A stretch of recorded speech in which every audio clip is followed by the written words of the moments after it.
What this evening is about seems to be the opening of a dialogue with yourself, with yourself. It's a dialogue that will go on until the transformation is complete.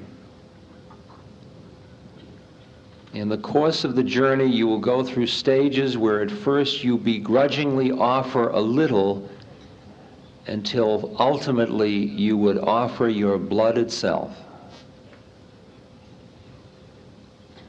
Merely the recognition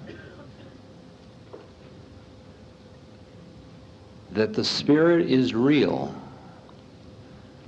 and that the only absolute reality or absolute truth is God, and that all the rest is relative reality and relative truth. That's all you have to know. And then listen to your heart and be honest with yourself to go all the way home.